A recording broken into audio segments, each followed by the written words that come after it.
औज़ुबिल्लाहिमिनश्शैतानिर्रजीम बिस्मिल्लाहिर्रहमानिर्रहीम अस्सलामु अलैकुम डियर व्यूवर्स। मैं उम्मीद करता हूँ आप लोग हमेशा की तरह खैर आफियत से होंगे। व्यूवर्स, आज की इस वीडियो में मैं आपको multi question of Thomas white की पोइम का इस वीडियो में दिखाऊंगा। मैं आपको बताता चलूँ थॉमस वाइट का ये मल्टी क्वेश्चन आपको एक्सप्लेनेशन और इसके अलावा क्रिटिकल एप्रिसिएशन और इसके अलावा रिफरेंस टू कंटेक्स्ट और इसके अलावा क्रिटिकल एनालिसिस के अलावा मेन थीम मेजर थीम्स में भी काम आ सकता है। अब मैं आपको बताता चलूँ थॉमस वाइट के मुतल्लिक पंजाब यूनिवर्सिटी या जितनी भी यूनिवर्सिटीज़ हैं वो अक्सर सवाल एक ही पूछती हैं हर राइटर के बारे में। ये कभी भी नहीं होता कि एक राइटर में से दो सवालात पूछे जाएं। एक राइटर में से सिर्फ एक सवाल पूछा जाता है और ख़ास तौर पर सर थॉमस वाइट के मुतल्लिक एक ही सवाल या तो एक्सप्लेनेशन का पूछ लेगा या फिर आपको रिफरेंस टू कंटेक्स्ट का पूछ लेगा। तो काइंडली आपने ये वीडियो लाजमी आखिर तक देखनी है ताकि आप एक सवाल तैयार करें और आपकी रिफरेंस टू कंटेक्स्ट और क्रिटिकल एप्रिसिएशन मेन थीम वगैरह तमाम क्लियर हो जाएं। मैं आपको बताता चलूँ कि अब आपने इस सवाल को तैयार कैसे करना है। Critical appreciation of the poem यानी थॉमस वाइट की पोइम में क्रिटिकल एप्रिसिएशन में कौन कौन से अहम निकात हैं जो कि आपने लिखने हैं। अब अहम निकात आप याद रखेंगे तो आपका क्रिटिकल एप्रिसिएशन अच्छे तरीके से हो जाएगा। इंट्रोडक्शन ऑफ राइटर ये आपने सेम लिखना है, इंट्रोडक्शन ऑफ पोइम सेम लिखना है और मेन थीम अलग है, हर पोइम का अलग है। 8 पोइमें हैं तो कंटेक्स्ट और मेन थीम पर मैंने वीडियो बनाई हुई है, काइंडली आप वो मेन थीम याद कर लें, वो इसमें लिख दें। वो इसमें लिखेंगे आपका ये पॉइंट तीसरा क्लियर हो जाएगा। क्रिटिसाइज ऑन मॉडर्न लव ये पॉइंट सेम है। राइटिंग स्टाइल इस पर मैंने वीडियो अलग बनाई हुई है, यानी जिसमें मैंने उर्दू ट्रांसलेशन की है पोइम्स की, उसमें अलग बनाई हुई है, वो आप देख सकते हैं। और यूज़ ऑफ टर्म्स ये भी मैंने अलग बनाई हुई है, इस पर भी आप वीडियो देख सकते हैं मेरी। कंक्लूजन जो सा ये सेम ही है, मतलब 4 पॉइंट सेम है और 3 पॉइंट ऐसे हैं जो कि हर पोइम के अलग अलग हैं। 4 पॉइंट कौन कौन से हैं जी जो सेम है? Introduction of writer, introduction of poem, criticise on modern love 3 हो गए और कंक्लूजन। और अलग पॉइंट कौन कौन से हैं जी? अलग पॉइंट राइटिंग स्टाइल है, यूज ऑफ टर्म है, main theme of the poem. यानी अगर stand who so least poem है तो उसका कंटेक्स्ट अलग होगा, मेन थीम हर पोइम का अलग होता है। ठीक है, अब चलते हैं जी हेल्पिंग पैराग्राफ आपने एक्सप्लेनेशन में कौन कौन से इस्तेमाल करने हैं। मैं आपको बताता चलूँ कि इसी वीडियो में मैं next criticise on modern love इस पर मैंने एक पॉइंट बनाया, वो आप लिख सकते हैं जी एक्सप्लेनेशन में। और कंटेक्स्ट जो सा है ना, कंटेक्स्ट वो हर पोइम का थॉमस वाइट की आया हुआ है, वो आप देख सकते हैं। काइंडली कंटेक्स्ट पर वीडियो जो सी मैंने बनाई है वो आप पहले कंटेक्स्ट लिखेंगे, फिर क्रिटिसाइज ऑन मॉडर्न लव पर मैंने जो सा पैराग्राफ बनाया वो लिखना है जी। स्टैंजा रिलेटेड आपने प्रेजेंट में टेंस में लिखना है जी। राइटिंग स्टाइल आपने हर पोइम का अलग लिखना है और यूज ऑफ टर्म जो सी है वो भी आपने अलग लिखनी है। आपकी एक्सप्लेनेशन अच्छे नंबरों से क्लियर हो जाएगी। व्यूवर्स, अब चलते हैं जी इंट्रोडक्शन ऑफ वाइट। ये आपने इंट्रोडक्शन जो सा है ना, ये आप हर थॉमस वाइट के सवाल में लिख सकते हैं। सबसे पहले, Wyatt is one of the greatest poets of English poetry. Wyatt English के बड़े शायरों में से एक शायर है। He is considered the father of English sonnet. Sonnet कहते हैं जी 14 लाइनों पर मुश्तमिल नज़म को, वो समझा जाता है इंग्लिश सोनिट का father. His work is mainly devoted to the problem of human life. अब मैं आपको बताता चलूँ, मेनली डिवोटेड टू वक़्फ़ कर दिया, उसने अपना काम ज़्यादातर वक़्फ़ कर दिया इंसानी ज़िंदगी के मसाइल पर। He wrote 8 poems and the theme of all those poem is love and disloyalty. उसने 8 नज़में लिखी और सब की सब नज़मों का जौन सा मफहूम है, जौन सा थीम है, मरकज़ी ख्याल है, वो लव और बेवफाई है। So Samuel Butler stated his point of view skillfully in this lines. अब स्किलफुली कहता है जी हुनरमंदी के साथ, इसीलिए सैमुअल बटलर बड़ी हुनरमंदी के साथ कहता है जी every man is work is always of portrait of himself. Portrait कहते हैं जी शीशा। हर इंसान का जौन सा काम होता है वो उसके किरदार की अक्कासी करता है, यानी इंसान का काम उसकी पहचान होता है जी। ये है जी इंट्रोडक्शन ऑफ वाइट। ये आप किसी भी सवाल वाइट के किसी भी सवाल में लिख सकते हैं। Introduction of poem. व्यूवर्स, अब love is the main theme of the poem. Love तकरीबन 7 पोइमों का मेन थीम है जी। वाइट के।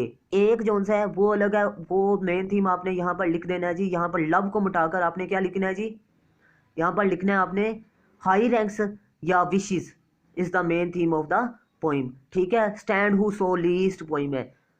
और अब the poet tells us about the joys of love and sadness of love, ठीक है। शायर हमें बताता है प्यार के खुशियाँ और गमियाँ। लव की जगह यहाँ पर आपने कुछ और लिख देना है, जो मौजू है हाई रैंक से या विशेष लिख देना है जी। व्यूवर्स, एक अहम बात मैं आपको बताता चलूँ, अभी तक वीडियो मुकम्मल नहीं हुई। वो अहम बात यह है कि मैंने 9th से लेकर एमए इंग्लिश तक ऑनलाइन एडमिशन और ऑनलाइन स्टडी करवाना स्टार्ट की है। जो स्टूडेंट इंटरेस्टेड हैं वो मेरे व्हाट्सअप नंबर पर रब्ता कर सकते हैं। और इसकी अहम खसूसियत ये है कि क्लासेस का दौरानिया बहुत शॉर्ट है, डेली टेस्ट सिस्टम है, ऑडियो वीडियो लेक्चर सिस्टम है, जूम ऐप पर पढ़ाया जाता है। और इसके अलावा ये मेरे 5 चैनल्स हैं, काइंडली आपने 5 चैनल्स को विजिट करना है और इनके नाम को यूट्यूब सर्च बार पर जाकर विजिट करना है और काइंडली मेरे चैनल को सब्सक्राइब करना है, चैनल्स को, और लाइक करना है और साथ बेल आइकन के बटन को लाजमी प्रेस करना है और दोस्तों के साथ शेयर भी कीजिएगा, क्योंकि आपके लिए मैं बहुत ही इंफॉर्मेटिव वीडियो लाता हूं। तो काइंडली ये आपके लिए बहुत बड़ी बात नहीं है और मैं उम्मीद करता हूं आप लोग मुझे फुल सपोर्ट भी करेंगे। और किसी स्टूडेंट को नोट्स चाहिए एमएस वर्ड या फिर पीडीएफ की सूरत में या फिर नोट्स की सूरत में, वो मेरे व्हाट्सअप नंबर पर भी रब्ता कर सकते हैं, मुनासिब कीमत पर मिल जाएंगे। व्यूवर्स, नेक्स्ट है जी मेन थीम।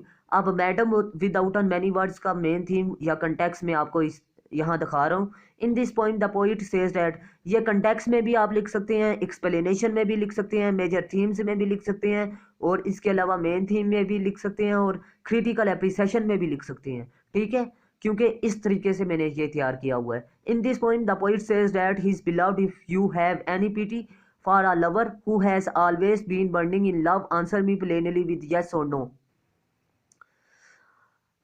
इस नज़म में शायर का अपनी महबूबा से मुखातिब है और कहता है कि अगर उसे ज़रा सा भी तरस आता है अपने महबूब के दिल पर, जो कि सारा दिन या सारी रात जलता रहता है, उसका हाँ या ना के जवाब लेने के लिए, इफ़ यू से yes I would be pleased, अगर वो हाँ की सूरत में जवाब देगा तो उसकी महबूबा जवाब देगी तो वो खुश हो जाएगा। If you say no we shall still remain friends as before, you will be free to have a man of your own choice, I shall be my own lovers not yours. तो viewers, ये आप मायने खुद ही देख लीजिएगा क्योंकि video automatically है।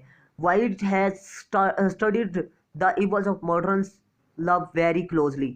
व्यूवर्स, ये जो सा पॉइंट है ये भी मल्टी है, यानी आप जितने भी पॉइंट्स हैं, जितनी भी पोइम्स हैं थॉमस वाइट की पोइम की, वो ये पॉइंट आप लिख सकते हैं, लेकिन लव की जगह पर आपने हाई रैंक से लिख देना है या विशेष लिख देना है, क्योंकि एक पोइम ऐसी है, बाकी 7 पोइमों में लव ही आएगा, ठीक है। So we can say that he is great philosopher and great lover of love. अब फिलोसफर कहते हैं गौर व फिक्र करने वाला इंसान, ग्रेट लवर ऑफ लव आशिक है लव का, प्यार का। इवल्स कहते हैं बुराइयों को, वेरी क्लोजली कहते हैं बहुत गौर से। अब one writer says about love, love is the master key that opens the gates of happiness. Love एक ऐसी मास्टर की है जो कि खुशियों का दरवाज़ा है, जो कि खुशियों का दरवाज़ा, जो खुशियों को के दरवाजे को ओपन करता है, खोलता है। व्यूवर्स, ये था जी इस पोइम का criticise on modern love, criticise on modern love. तो ये था जी इस पोइम का क्रिटिसाइज। तो व्यूवर्स, मैं उम्मीद करता हूँ ये क्रिटिसाइज जो सा मैंने किया है, आप लोग ये तमाम थॉमस वाइट के जितने भी सवाल हैं उनमें पुट कर सकते हैं। और काइंडली मैं आपको बताता चलूँ, ये आप point Wyatt as a sonneteer, Wyatt as a poet में नहीं पुट कर सकते, बाकी क्रिटिकल एप्रिसिएशन में लिख सकते हैं हर पोइम के, मेजर थीम में और जर्नल थीम में। व्यूवर्स, अब नेक्स्ट मैं आपको बताता चलूँ राइटिंग स्टाइल की बात कर लेते हैं। Wyatt uses difficult language in his poem, Wyatt difficult language इस्तेमाल करता है अपनी पोइम में। The poem has been divided into 5 stanza of 12 lines. The poem is rich imagery as the poet has used many similes and metaphors. The economy of words in this is very remarkable. अब difficult language इस्तेमाल करता है। अब मैं आपको बताता चलूँ writing style जो सा है ये सेम है, सिर्फ एक चीज़ आपने ख्याल रखना है जी, वो कौन सी कि लाइन हर पोइम की अलग है, स्टैंजा अलग है, मिसरे अलग हैं, और मिसरों में जो सी लाइनें होती हैं वो अलग हैं। सिर्फ ये आपने चेंज करनी है, बाकी राइटिंग स्टाइल सेम ही आपने लिखना है जी। क्योंकि ये जो सी लाइनें लिखी गई हैं ये हर राइटिंग स्टाइल में पुट हो जाती हैं। ये कोई बड़ा मसला नहीं है, ये कोई बड़ा इशू नहीं है। आपने अगर थॉमस वाइट की कोई और पोइम उठा लेनी है, फॉरगेट नॉट इट, तो यहाँ पर स्टैंजा नंबर चेंज करना है जी। स्टैंजा 5 है या 6 है वहाँ पर इस्तेमाल किए गए, और लाइंस उसकी 30 है, तो आपने 30 लाइनें लिख देनी है और 6 स्टैंजा लिख देने हैं, बाकी वही चीज़ें लिख देनी है। तो ये आपका राइटिंग स्टाइल क्लियर हो जाएगा। और पूरे नंबर भी आएंगे, ये नहीं कि नंबर नहीं आएंगे, नंबर भी आएंगे, क्योंकि जो सा आपकी बुक में है ना क्रिटिकल एनालिसिस, वो बहुत ही कम है, वो टू द पॉइंट भी नहीं है। और इसके अलावा मैं आपको बताता चलूँ कि इररेलीवेंट भी हम कह सकते हैं, क्योंकि वो पॉइंट के मतलब ही थोड़ा सा बयान किया गया है, इतना गहराई में नहीं मुतालिया किया गया। वाइट यूजेस एलिट्रेशन इन हिज पोइम। एलिट्रेशन कहते हैं जी एक लाइन के अंदर सेम अल्फाज का आ जाना। जैसे कि आप देख सकते हैं, for we can see, for example we can see, हम देख सकते हैं madam without an many words. अब एक लाइन है पहली, ठीक है, मैडम भी इस्तेमाल हो रहा है, एम मैनी के लिए भी एम इस्तेमाल हो रहा है, तो ये क्या है, एलिट्रेशन के अल्फाज। अब आप देख सकते हैं he uses anaphora in his poem, for example we can see in his poem madam without an many words. अब एनोफोरा क्या होता है, जब शायर किसी को भी बराह रास्त मुखातिब हो, किसी भी चीज़ को बराह रास्त मुखातिब हो, जैसे कि madam without an many words. अब यहाँ पर अपनी महबूबा से शायर मुखातिब है, तो इसीलिए ये क्या है, एनोफोरा। अब मैं आपको बताता चलूं कि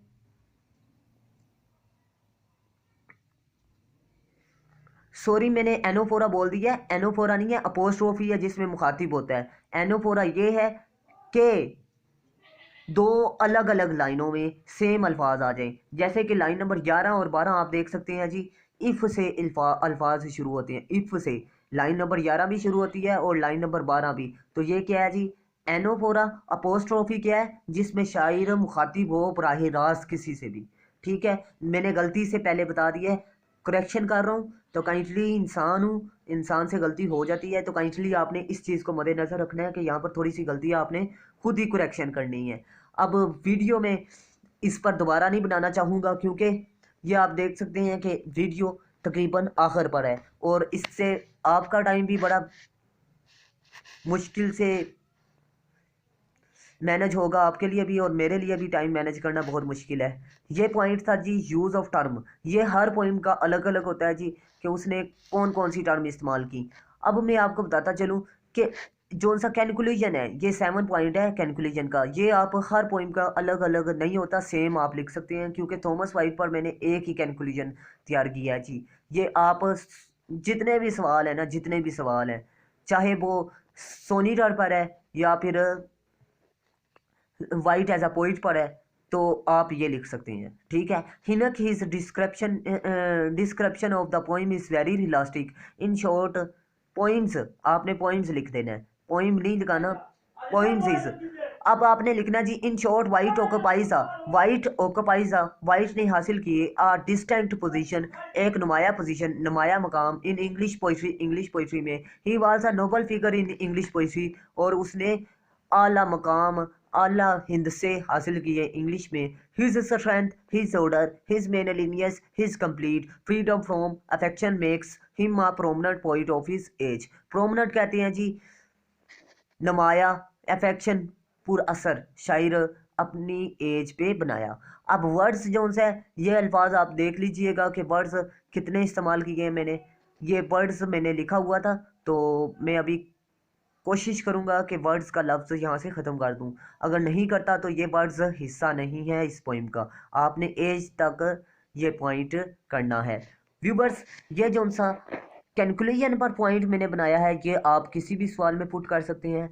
मैं उम्मीद करता हूँ आपको अच्छे तरीके से समझ में आ रही होगी। मैं चाहता तो एक सवाल पर एक ही वीडियो बना देता, लेकिन मैं चाह रहा हूँ कि तकरीबन 8 पोइमों पर, 8 कंटेक्स्ट पर मैं अलग वीडियो बनाऊं, 8 क्रिटिकल एप्रिसिएशन पर अलग वीडियो बनाऊं, 8 ट्रांसलेशन पर अलग वीडियो बनाऊं, ताकि आपकी आसानी हो सके। लेकिन सवाल एक ही है, सवाल एक ही है, आपने कन्फ्यूज़न का शिकार नहीं होना। आपकी कन्फ्यूज़न को दूर करने के लिए मैंने 8 24 वीडियो बनानी है, तो काइंडली आप लोगों ने भी मुझे फुल सपोर्ट करना है और मुझे दुआओं में याद रखना है। मिलते हैं नेक्स्ट वीडियो में, तब तक के लिए अल्लाह हाफिज़। अपना खास ख्याल रखिएगा, अपने से ज़्यादा दूसरों का। पाकिस्तान जिंदाबाद, पाकिस्तान पाइंदाबाद।